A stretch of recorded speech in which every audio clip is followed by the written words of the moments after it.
आपको पता है ये बंदा है, इसने आपके साथ धोखा किया है और धोखा ही करना है आगे भी। एक बच्ची की शादी हुई है, उससे पहले बच्चे को छोड़ गया, जो उसका यूज़ कर सका उस औरत का, ना पैसा ना कुछ और, फिर भी वो माफ़ करे उसको, जब उसको पता है आगे भी यही कुछ होगा। माफ़ करने का मतलब क्या है आंटी जी? तो यही पूछ रही हूँ ना। मैं ये कहूँगा आपसे कि किसी को माफ़ करना उसका ताल्लुक आपके जज्बात से है, लेकिन किसी के साथ कैसे मामला करना है उसका ताल्लुक माफ़ करने से नहीं है। वो दो अलग अलग चीज़ें हैं।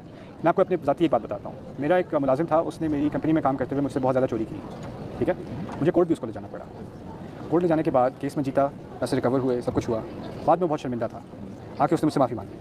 मैंने कहा हाँ मेरे भाई हो तुम, माफ़ किया मैंने, काम नहीं करोगे मेरे लिए कभी तुम, ना मैं तुम्हारे साथ कभी काम करूँगा, लेकिन अगर तुम्हें कभी किसी चीज़ की ज़रूरत हो, तुम्हें कुछ चाहिए हो या कोई एडवाइस, मैं जैसे मैं तुम्हारा पहले भाई था वैसे अब भी भाई हूँ, लेकिन एक लाइन मैंने ड्रॉ कर दी, इस मामले में तुम काबिल एतबार नहीं हो, उस चीज़ में तुम आउट हो। नहीं, लेकिन जैसे बच्ची को वीज़े के लिए आपने यूज़ कर लिया, औलाद से पहले आप भाग गए, चले गए, ये हुआ वो हुआ, फिर कभी आपका टाइम आया, आपको कोई ज़रूरत पड़ गई, तो आप सोचे मैं माफ़ी मांगूँ। नहीं, वो तो मैंने कहा ना, मेरा फॉर्मूला आप इस्तेमाल ना करें ना। नहीं तो मतलब अगर आप माफ़ नहीं करते तो आप गुनहगार तो नहीं है। नहीं, किसने कहा? मैंने बताया था ना कि अल्लाह ताला ने माफ़ करने का हुक्म नहीं दिया।